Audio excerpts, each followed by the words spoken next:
নারী যদি চারখানা কাজ যদি ঠিক মতো করে, আল্লাহর নবীর সহিহ হাদিস, আল্লাহ নবীর সহিহ হাদিস, ওই মহিলা ইন্তেকালের পর ফেরেশতারা ডেকে তাকে বলবে, ও মহিলা, তোমার জন্য আল্লাহর জান্নাতের 8টা দরজা খুলে রাখা হলো। যে কোনো জান্নাতে যে কোনো দরজা দিয়ে আল্লাহর বেহেশতে তুমি যেতে পারবে। কয় বেহেশতের দরজা খুলে দেওয়া হলো? 8টা।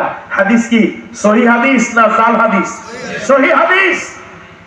মাত্র 4খানা কাজ মাগো, 4খানা কাজ। প্রথম কাজ নামাজ, সালাত, ঠিক মতো নামাজটা পড়বেন।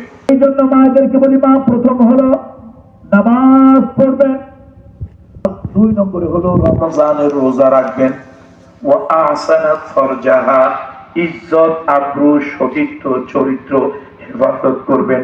ও মা, আপনাকে শাড়ি কিনে দেয় আপনার স্বামী, কষ্ট করে শাড়ি কিনে দিল, স্বামীকে শাড়ি দেখাইলেন না, ভোট দেওয়ার জন্য শাড়িটা পরে গেলেন, মার্কেট করার জন্য শাড়িটা পরে গেলেন, স্বামী একটা 3 পিস এনে দিল, তাকে যদি দেখাতেন খুশি হয়ে যেত। স্বামী স্ত্রী একে অপরের দিকে তাকাইয়া যদি হাসি দেয়, আল্লাহ তাআলা রক্তার আমলনামা থেকে সগীরা গুনাহগুলো ঝরিয়ে দেয়। স্বামী স্ত্রী একজন আরেকজনকে দেখলে সওয়াব হতো, কিন্তু আপনি সেইটা করলেন না। স্বামীটা কেনা টাকার 3 পিস শাড়ি আপনি পরে গেলেন ভোট দেওয়ার জন্য, পরে গেলেন মার্কেট করার জন্য। সর্বপ্রথম দেখা হলো ইজি বাইক ভ্যানওয়ালার সাথে দেখা হলো। ভ্যানওয়ালা ইজি বাইকওয়ালা দেখেই বললো, আরে ভাবি কি না শাড়ি পরছে, যা একটা জোশ লাগতেছে আপনার। তাহলে গুনাহ হইতো না সওয়াব হইতো?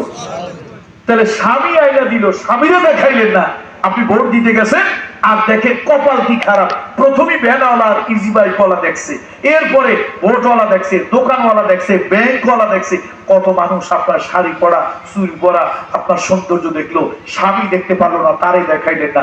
এই জন্য ইজ্জত আব্রু চরিত্র সতীত্ব হেফাজত করতে হবে। 4 নম্বরে হলো ও আতাআত বালাহা, বিবাহিতা নারী স্বামীর অনুগত হবে। আল্লাহ নবী তার কন্যা ফাতেমাকে বলেছে, ফাতেমা খবরদার স্বামী যেন নারাজ না হয়, স্বামীর সাথে বেয়াদবি করবে না। আল্লাহ রাসূল বলেছেন আমার শরীয়তে মানুষকে সিজদা দেওয়া হারাম, জায়েজ নয়, দিনে ঈমান চলে যাবে।